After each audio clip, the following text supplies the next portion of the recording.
Buscar ahí en sus Biblias, en el Salmo 22, y mientras van en esa búsqueda, usted va a encontrar aquí unas expresiones muy familiares, muy conocidas, y es el único pasaje en toda la Biblia donde se habla desde la cruz, Es el único pasaje. Y este es un salmo profético que iba a anticipar los sufrimientos y la muerte del Señor Jesucristo. Comenzamos a leer entonces Salmo 22, versículo 1. Dice la palabra de Dios: Dios mío, ¿por qué me has desamparado? ¿Por qué estás tan lejos de mi salvación y de las palabras de mi clamor? Dios mío, clamo de día y no respondes, y de noche y no hay para mí reposo. Pero tú eres santo, tú que habitas entre las alabanzas de Israel. En ti esperaron nuestros padres, esperaron y tú los libraste. Clamaron a ti y fueron librados, confiaron en ti y no fueron avergonzados. Mas yo soy gusano y no hombre, oprobio de los hombres y despreciado del pueblo. Hermanos, este salmo en la lengua hebrea le llaman Ashelet Zahar. Ese es el título que le dan, Ashelet Zahar. Esa palabra o expresión quiere decir siervo de la mañana. Así que ese es el título que le dan a este salmo, el siervo de la mañana. Y yo voy a hablar con ustedes de este tema, sobre el siervo sufriente de la mañana. Ese va a ser nuestro mensaje en esta mañana, el siervo sufriente de la mañana. Tal vez este título se deba a que el Señor Jesucristo durante toda su vida fue acosado y fue perseguido. Ustedes recordarán que ni bien él había nacido allí en aquel establo de Belén, el rey Herodes dio una orden de matar a los niños. ¿Recuerdan eso? Y María y José tomaron a Jesús y lo llevaron a Egipto. Así que desde la cuna mismo él fue perseguido. El siervo de la mañana, acosado y perseguido. El tiempo después, el mismo diablo le llevó al desierto. Allí le iba a someter a muchas tentaciones. El diablo le hizo entre sus propuestas que se subiera al pináculo del templo y que de así se arrojara. El diablo siempre mostró esa persecución sobre el Señor Jesucristo. Ya ha venido los años, él fue perseguido por los líderes religiosos, aquellos que formaban parte de la escuela de los fariseos y de los saduceos. Ellos le persiguieron con esa intención de quitarle la vida. El siervo de la mañana, perseguido, acosado, y luego la multitud le acorraló allí en la cruz del Calvario. Allí estaba solo Jesús en esa cruz, acorralado por una enorme multitud. Y el diablo había puesto allí toda su esperanza que al quitarle la vida terminaría con el Hijo de Dios. Y allí está Jesús solo, rodeado de una enorme multitud de gente que había hecho un pacto político y religioso, judíos y romanos. El poder político, el poder religioso, el poder económico, todos reunidos para terminar con la vida de Jesús. Y de pronto en esa soledad de la cruz le oímos exclamar: Dios mío, ¿por qué me has desamparado? ¿Nunca se preguntó usted el porqué de esa expresión? Porque siempre que hay un alma necesitada, siempre que una persona clama a Dios desde un corazón contrito y humillado, Dios siempre escucha, Dios siempre responde, Dios siempre va en auxilio de aquellos que están en necesidad. Pero ahora es el mismo Hijo de Dios que está en esa cruz y se siente en esa soledad, sufriendo un dolor extremo en esa cruz. Y ahora se escucha su voz decir: Dios mío, ¿por qué me has desamparado? Dios estaba dolido y triste de ver a su Hijo ahí en esa cruz, pero nada podía hacer, porque Jesús en esa cruz estaba ofreciendo como el Cordero de Dios que quita el pecado del mundo. La cruz del Calvario se transformó en aquel altar donde el Hijo de Dios iba a ser sacrificado por nuestros pecados. Previo a esto, ya había sido humillado, había sido apresado en el huerto de Getsemaní, había sido traicionado por Judas el Iscariote, y luego había sido negado por Pedro, el apóstol. Recuerdan ustedes, 3 veces Pedro le negó. Y ahora él estaba allí en esa soledad y en una cruz. Y escuche esto, haciéndose maldición por nuestros pecados. Porque la Biblia enseña, dice que es maldito todo el hombre que muere en un madero. En el Nuevo Testamento eso está escrito en la carta de Gálatas capítulo 3 y versículo 13. Pero ya el Antiguo Testamento daba esa enseñanza que era maldito el hombre que era colgado en un árbol, en este caso muerto en un madero hecho de madera de un árbol, y él se estaba haciendo maldición por amor a nosotros. Es decir, que el mundo le iba a ver a él como un ser maldito, pero ahí en esa cruz él estaba mostrando todo su amor para que usted y yo podamos ser salvos.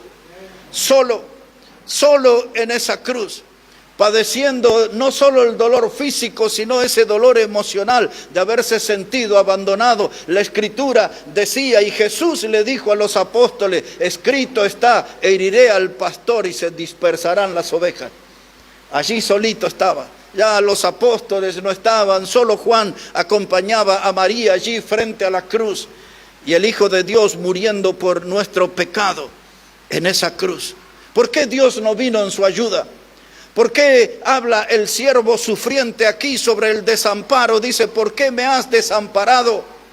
El apóstol Pedro lo explica de manera maravillosa, cuando en la primera carta de Pedro, capítulo 2, verso 24, dice que Jesús cargó sobre su cuerpo el pecado de nosotros. Y si hay algo que es ajeno, lejano a la naturaleza de Dios, es el pecado, porque Dios es santo. Dios no tiene ninguna relación con el pecado, y Jesús estaba cargando el pecado de toda la humanidad sobre su cuerpo. Dios tomó distancia. La Biblia enseña que hubo 3 horas de tiniebla, 3 horas de oscuridad. Nosotros entendemos que Dios no pudo soportar ya el dolor de su Hijo y prefirió que hubiera tinieblas allí. Ahí estaba Jesús en esa cruz, el Hijo de Dios, y el clamor del siervo sufriente: Dios mío, ¿por qué me has desamparado? Cuando usted lee, por ejemplo, lo que Pablo el apóstol escribió a los Corintios, dice Pablo en la segunda carta, en el capítulo 5 y el verso 21, hablando de Jesús, dice: el que no conoció pecado, por nosotros se hizo pecado para que seamos hechos justicia de Dios en él. Él no pecó, Jesús era santo, sin pecado, enseña la Biblia, pero dice que Él se hizo pecado por nosotros para que Dios hiciera justicia en nosotros. Es decir, que ahora Dios nos ve a usted y a mí, que hemos creído en Jesús como el Salvador, nos ve a través de Cristo. Ya Dios no nos mira directamente pecadores como somos. Ahora nosotros estamos refugiados en Cristo, estamos en Cristo, y Dios nos ve a través de Él, y dice la Biblia: justificados pues por la fe, tenemos paz para con Dios por medio del Señor Jesucristo. Él murió en esa cruz y nosotros hemos creído en Él como nuestro Salvador y hemos sido justificados por la fe. Dios no nos ve como pecadores culpables, porque la sangre de Cristo ha limpiado nuestros pecados, nos ha justificado delante de Dios a los que hemos creído en Él como Salvador. Y ahí está el clamor del siervo sufriente: Dios mío, ¿por qué me has desamparado? Observe cómo sigue diciendo ese versículo 1. Dios mío, ¿por qué me has desamparado? ¿Por qué estás tan lejos de mi salvación y de las palabras de mi clamor? Dios mío, clamo de día y no respondes, y de noche y no hay para mí reposo. Dice él: clamo de día, no responde. Pero quiero que observe algo. A pesar de la aflicción, a pesar de los tormentos en esa cruz, el Señor no está profiriendo maldiciones ni blasfemias en contra del Padre. Todavía Él reconoce la grandeza de Dios y dice: porque tú eres santo, eres grande y eres santo. Ahora, ¿cómo llegó Él a esa cruz? Es bueno que podamos recordarlo. Apresado en el huerto de Getsemaní, traicionado por Judas, aquella turba le llevó al patio del sumo sacerdote. Recuerdan Anás y Caifás, hemos estudiado hace poco tiempo sobre ellos. Allí en el patio del sumo sacerdote fue despojado de su vestimenta y fue puesto allí para ser azotado con el látigo. La Biblia dice que él fue azotado. La Biblia enseña que su cuerpo fue herido y molido por nuestros pecados. Ese fue el trabajo destructor del látigo. Un cuerpo herido y molido por nuestro pecado. Y luego dice que le abofetearon en la cara. Y luego dice que le escupieron en su cara. Y le pusieron una ropa para burlarse de él. Y luego le pusieron una corona de espina, hechos con símbolo de maldición. La Biblia dice que como símbolo de la maldición que vino a este mundo, Dios le dijo a Adán: espinos y cardos te producirá. Y a esa corona era de espina, una corona de maldición sobre su cabeza. Una caña le golpeaba en la cabeza, esas espinas entraban en sus sienes, y luego cargar esa cruz y andar por la vía dolorosa hasta llegar al monte de la calavera o el monte Calvario. Así que ahí está él ahora, en esa cruz, clamando. Pero él está diciendo aquí: ¿por qué estás lejos de mi clamor? Pero no hay ningún insulto, no hay una mala expresión en él. Hay un reconocimiento en su corazón: porque tú eres santo, dice ese verso 3, pero tú eres santo, tú que habitas entre las alabanzas de Israel. Donde hay alabanza es porque hay corazones que agradecen a Dios por lo que Él hace en nosotros. Ahí había un pueblo agradecido a Dios y Jesús estaba reconociendo que Dios es santo. Ese texto, hermano, nosotros podemos hablar como el triunfo de la fe, porque de él podemos tomar la lección, el ejemplo, cuando nuestra vida está envuelta en adversidades, en tormentas y en tormentos. Nosotros tenemos que mantener la fe firme, la confianza firme en Dios. Jesús, en la hora más oscura de su vida, él estaba confiando en Dios y reconociendo que Dios es santo. Hermano, este sacrificio nos transmite muchas lecciones. La vida muchas veces nos enfrenta a nosotros con un oleaje de problemas. Un oleaje que busca asfixiarnos, que busca ahogarnos. Pero a pesar de cualquier adversidad que podamos enfrentar, tenemos que seguir con la confianza firme en Dios. La confianza firme en Dios. Ahora observe aquí, dice el versículo 6. Dice Jesús: mas yo soy gusano y no hombre, oprobio de los hombres y despreciado del pueblo. Allí en su humillación, le humillaron de tal manera, se sentía allí en esa cruz como aplastado, como despreciado, se sentía como un gusano. Una de las especies de gusanos más conocida, cuando le aplastaban, salía allí una sangre de color rojo que se usaba para teñir las telas. Y entendemos que cuando él dice que él se sentía como un gusano, no era exactamente el modo literal un gusano, sino que él está pensando en esa sangre roja que puede transformar una vestimenta. La sangre de Cristo puede transformar enteramente nuestra vida, de sacarnos de la condición de perdido y hacernos salvos eternamente. La sangre de Cristo. De todos modos, como sea, él usa la expresión: me siento aquí como un gusano. Estoy aquí ya próximo a ser aplastado. esa gente que se comportaba de una manera salvaje. Observe como dice ahí otra vez, versículo 6, mas yo soy gusano y no hombre, oprobio de los hombres. Esa palabra oprobio significa deshonrado. Me siento sometido a una vergüenza pública porque estaba allí con su cuerpo todo herido y estaba siendo exhibido desnudo en esa cruz. No había cosa, vestimenta que le estuvieran cubriendo, le estaban humillando, todo eso estaba planeado. El sufrimiento era extremo, la humillación era extremo. Dice, me siento aquí, oprobio de los hombres, me siento aquí sometido a una vergüenza pública. Todos me están mirando aquí en mi condición. El siervo de la mañana, el siervo que fue acosado y perseguido, ahí está acorralado por una enorme multitud en la cruz del Calvario. La gente pasaba frente a él y se burlaba. Observe aquí como dice la palabra de Dios. Versículo 7 ahora, hermanos. Salmo 22, verso 7.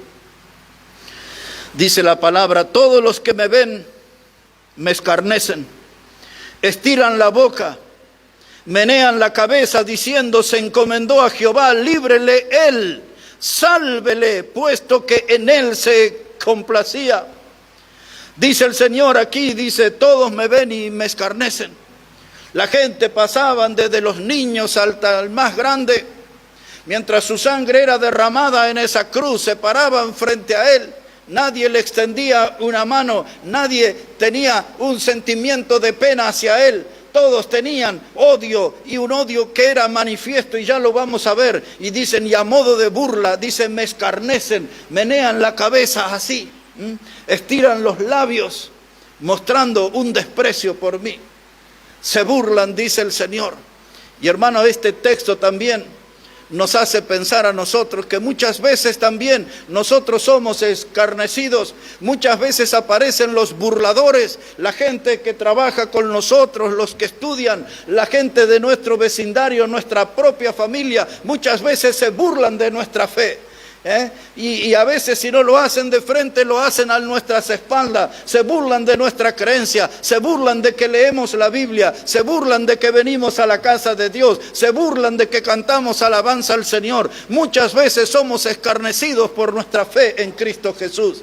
Muchas veces la gente se burlan. Hay hermanos que se desaniman, que se desalientan. Por el contrario, deberíamos fortalecer más nuestra fe, deberíamos afirmar más nuestras convicciones en la Biblia, cuando vemos que los enemigos se burlan de que somos creyentes en Cristo Jesús.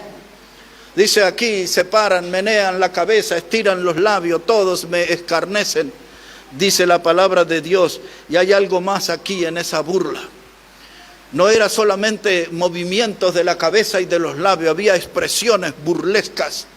La gente decía, si se encomendó a Dios, pues que Él le libre. Y ahora observe esto, hermano.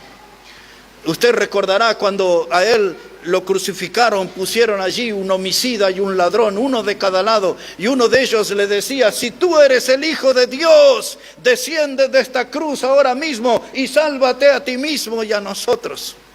¿Se acuerdan que había uno de esos malhechores que hablaba así? Si eres el Hijo de Dios, desciende de esta cruz, sálvate a ti mismo y a nosotros. Y nosotros, si estuviéramos, diríamos, no te bajes, Señor, porque si tú te bajas, nosotros vamos a estar perdidos para siempre. Pero si tú mueres en esa cruz por nuestros pecados, nosotros tendremos vida eterna. Yo creo que nosotros le diríamos, no escuches a ese ladrón, no lo escuches, muera por nosotros, porque era la única esperanza que teníamos nosotros como pecadores, que el justo muriera por los injustos para llevarnos a Dios. Eso es lo que dice el apóstol Pedro, que el justo Jesús murió por los injustos, nosotros, para llevarnos a Dios. Ahí está Él en esa cruz, el siervo sufriente de la mañana, acosado por esa multitud. Pero había algo que esa multitud no sabía, pero Jesús sí sabía. Y usted y yo lo conocemos. Dice en el Salmo 91 y en el versículo 3, dice, Dios te librará del lazo del cazador. Herodes salió a cazarlo, no pudo. El diablo salió a cazarlo, no pudo. Los fariseos, los saduceos, los líderes religiosos, los romanos, el César, nadie pudo terminar con la vida de Jesús, ni aquella multitud maligna que le rodeó en la cruz. Jesús sabía, Dios es el que nos puede librar del lazo del cazador. Y ahora usted y yo también tenemos que saber eso. Cuando el zapato nos aprieta, cuando las pruebas llegan a nuestra vida, cuando las dificultades florecen a nuestro alrededor, todavía no es tarde. Dios puede librarnos del lazo del cazador. Dios puede librarnos del lazo del cazador. Volvemos aquí a esta escena de la cruz. Por supuesto que es un cuadro doloroso, Es el Hijo de Dios que está muriendo aquí por nuestros pecados. Y los burladores y los escarnecedores, y ahora le decían, si se encomendó a Jehová que le libre. ¿No le suena conocido ese texto? ¿No recuerda usted en el Salmo 42? Aquel que en el versículo 1 que comienza diciendo, así como el siervo clama por las corrientes de las aguas, así clama por ti, oh Dios, el alma mía. Y sigue diciendo el salmista, mi alma tiene sed de ti, oh Dios, del Dios vivo. Y se desarrolla el salmo y hasta que llega ahí en el versículo 6 y dice, la gente me pregunta, ¿dónde está tu Dios? Dice, porque él se acordaba de aquel tiempo cuando yo venía a la casa de Dios y me gozaba en medio de la multitud. Y ahora la gente lo veía lejos de la casa de Dios al salmista, afligido, lastimado por el pecado, con un alma reseca que no tenía el agua viva de Dios. No sabemos por qué se alejó de la casa de Dios, pero cuando se alejó de la casa de Dios, llovieron los problemas sobre su vida. Y muchos que sabían que era alguien fiel a la iglesia, se burlaban y le decían, ¿dónde está tu Dios? Una de las grabaciones tremendas que tengo ahí en el celular del día de ayer, un hermano que quizás en poco tiempo lo vamos a tener aquí, y él me decía, dice, volví a caer en las drogas, se tuvo que internar 8 meses y me hizo ahí todo el relato de su tragedia. Y hermanos, muchas veces cuando vemos y oímos casos sobre eso, la gente se burla. Y este no era el que iba a la iglesia. Allá está borracho, allá está drogado. Y hay gente, hermanos, que vuelve a caer en el pecado. Solo que hay algunos pecados que son más visibles que otros. Hay otros que vuelven a los viejos pecados, como dice la Biblia. El perro vuelve a su vómito y la cerda o el chancho vuelve al barro, al cieno. Hay muchos que vuelven al pecado, solamente que no lo detectamos, no nos damos cuenta. Pero si lo vimos drogado en la plaza, si lo vimos borracho, tirado en la esquina, entonces sí nos damos cuenta y la gente se burla. Y este no es cristiano, y este no es hijo de Dios, y este no era el que iba a la iglesia, y este no era el que hablaba de la Biblia. Esos pecados son visibles, pero hay gente que tiene pecados que nadie los ve. Pero Dios sí los ve. Pero Dios sí los ve. Dice el salmista ahí en el Salmo 42, y la gente me dice, ¿dónde está tu Dios? Lo mismo le hicieron a Jesús frente a la cruz. Si él confió en Dios, que le libre Dios. Y Jesús ya había dicho, si yo clamara al Padre, él podría enviar legiones de ángeles aquí. Mire, el Antiguo Testamento enseña acerca de un ángel nada más, que en un día, en una batalla, mató 185,000 personas. Un ángel solamente. Y Jesús dice, si yo quisiera, le puedo pedir a mi Padre y me mandaría legiones de ángeles, miles de ángeles. Pero Él vino a este mundo para cumplir una misión, a morir por los pecadores. Él vino a morir por nosotros. En otras palabras, Jesús sabía 2000 años atrás que usted y yo, en este siglo XXI y en este año 2023, íbamos a necesitar de un Salvador. Nosotros los pecadores necesitaríamos de un Salvador. Cristo se ofreció allí al mundo como el Salvador. Ahora quiero que note algo en la parte final de nuestro mensaje. ¿Cuál era la conducta de esa multitud? Eran miles, quizás superaban el 1.000.000 de personas, todos mirando aquella cruz. Dice el Evangelio de Lucas en el capítulo 22, verso 35, dice, y el pueblo estaba mirando. Es decir, que nadie se perdió aquel espectáculo. El pueblo estaba mirando su muerte y la gente que venía de ciudades lejanas, todos allí reunidos mirando su muerte. Pero la Biblia dice que Jesús murió por nuestros pecados conforme a la Escritura y resucitó conforme a la Escritura. Y ahora vea el comportamiento de la multitud para terminar. Cómo fue perseguido el siervo sufriente de la mañana. Y ahora dice ahí, versículo 12, Salmo 22, versículo 12, dice la palabra: me han rodeado muchos toros, fuertes toros de Basán me han cercado, abrieron sobre mí su boca como león rugiente y rapaz. Ahora Jesús describe a la multitud con dos animales, los toros de Basán y los leones rugientes. Los toros de Basán tenían una característica: eran fuertes y eran fieros, y su mugir se podía escuchar de una colina a otro. Él hizo esta figura de los toros para que nosotros nos enteráramos de que aquella gritería era tremenda, que se podía escuchar de una montaña a otra, de una colina a otra. Aquellos gritos eran ensordecedores, toda clase de insultos sobre el crucificado, sobre el que estaba muriendo por nuestros pecados. Y los toros, cuando se enfurecen, usted puede sentir esa respiración fuerte, y usted puede notar en los toros enfurecidos una baba que se desliza al costado de sus labios. El enojo del toro, esa baba caía de la boca de la gente expresando su odio y su furia asesina por aquel que bien podría haber sido su salvador. Pero la gente mostró su rechazo y mostró su desprecio, porque Isaías también ya lo había profetizado, que Jesús iba a ser despreciado y desechado entre los hombres. Isaías lo había dicho, que él iba a ser el varón de dolores, experimentado en quebranto. También lo dijo Isaías, y nosotros, como si escondimos de él el rostro, no lo estimamos y lo menospreciamos, pero él fue herido y molido por nuestros pecados, y el castigo de nuestra paz fue sobre él, y por su llaga fuimos nosotros sanados, dice Isaías. Esas llagas de Jesús y esa sangre preciosa que brotó por esas heridas es lo que sanó nuestra enfermedad mortal del pecado. Dice Isaías: por su llaga fuimos nosotros sanados.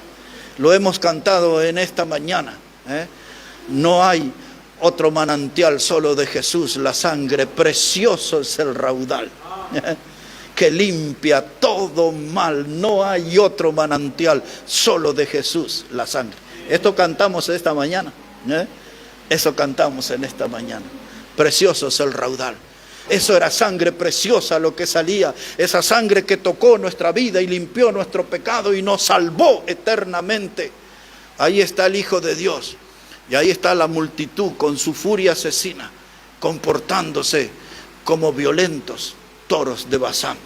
Y ahora dice como leones, dice aquí este Salmo 22, ellos son como león rapaz y rugiente. El león ruge en un solo momento cuando ya tiene su presa, su víctima asegurada. Cuando el león nota que esa víctima, esa presa no se le va a escapar de su garra, entonces ruge, es un rugido de victoria. Y Jesús veía cómo el diablo y esa multitud dirigida por él eran como leones rugientes. Estaban diciendo en otras palabras: ya lo tenemos, ya está terminado, ya va a morir. Muchos estarían codeando, mirándose de reojo, deleitándose que Jesús iba a morir. Algunos dirían: este no va a causar más problemas. Principalmente los hipócritas, que eran los fariseos, los saduceos, los líderes religiosos, a los que Jesús les llamó sepulcro blanqueado, a los que Jesús les dijo: ustedes corren de mar a mar para buscar un discípulo y lo hacen después digno del infierno. Él le dijo: ustedes son ciegos, guías de ciego, y pronto se caerán en el hoyo. Oh, Jesús les habló así. Esa gente estaba disfrutando que él iba a morir en la cruz. Ellos sí se refregaban las manos y decían: al fin, él ya no va a molestar más con sus discursos, con el sermón del monte, con el sermón en el templo. Ya no le vamos a ir más vociferando por las calles esa palabra del evangelio del reino. Oh, muchos disfrutaban de eso. Muchos fueron ahí para verlo morir, y muchos estaban allí mostrando todo su desprecio. Un poquito más para terminar.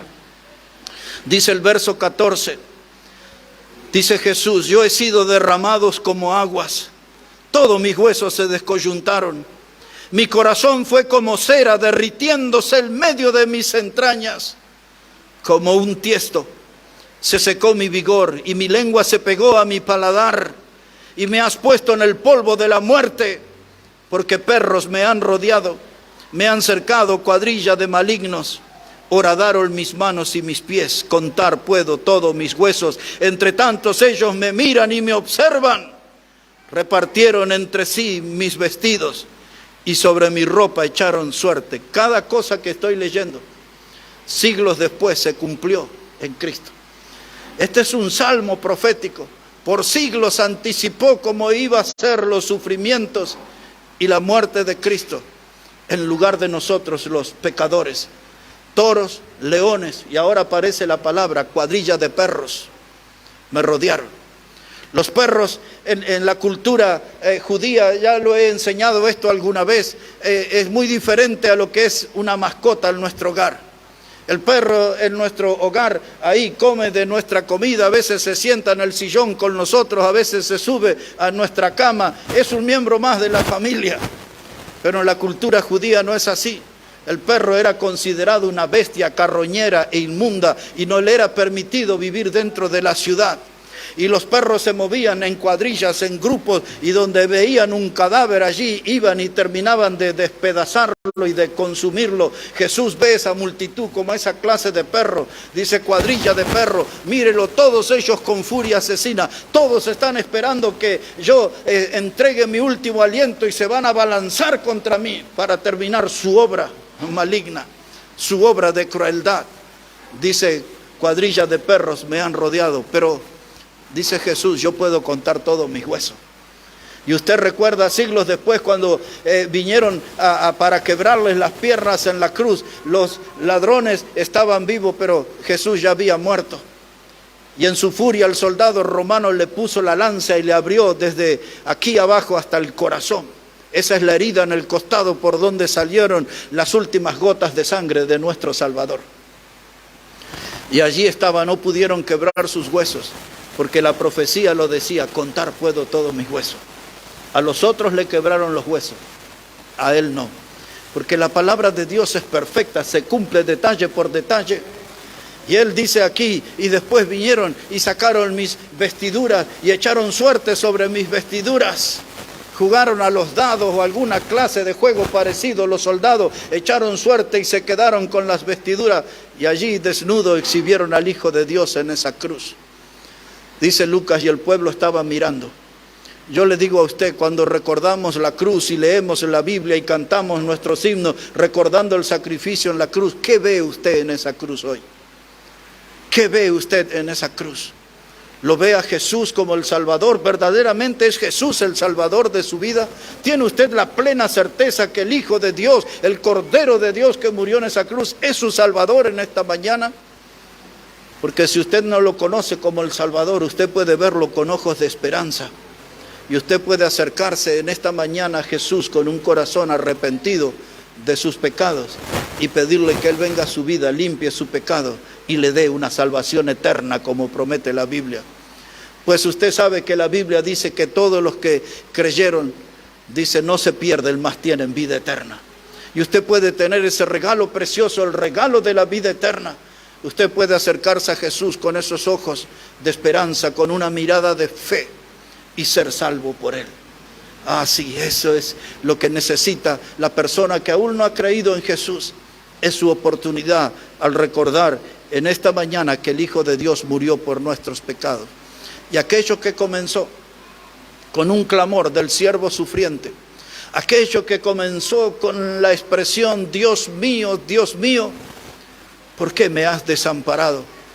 Los que leemos los evangelios sabemos cómo terminó aquello.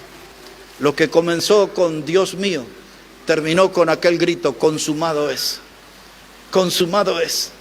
Comenzó con un clamor, Dios mío, pero terminó con aquel grito de victoria, consumado es. Esa expresión que quiere decir la deuda ya fue saldada, la deuda ya fue pagada, ya entregué mi vida, dice Jesús, ya derramé sangre suficiente para que el pecador sea salvo y salvo eternamente. Consumado es, la deuda ya fue pagada.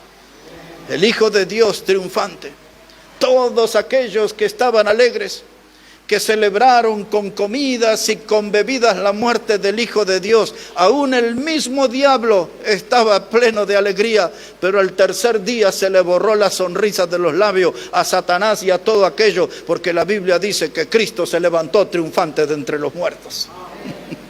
Oh, Él se levantó en victoria. La poderosa mano de Dios no permitió que aquella tumba húmeda y fría retuviera al Hijo de Dios. Él resucitó. Y nosotros reunidos en este lugar, cada vez que llegamos aquí recordamos la preciosa expresión Maranata, Maranata, que quiere decir Cristo viene y viene pronto. Él murió, Él resucitó y Él vendrá pronto a buscarnos. Maranata, Cristo viene por nosotros. Y es esa la esperanza que tenemos como un gran tesoro en nuestro corazón. Y pronto lo veremos al Salvador. Dice uno de los himnos que cantamos aquí: cara a cara espero verle, más allá del cielo azul, cara a cara en plena gloria, yo veré al Señor Jesús. Que Dios bendiga su palabra, hermanos, en esta mañana.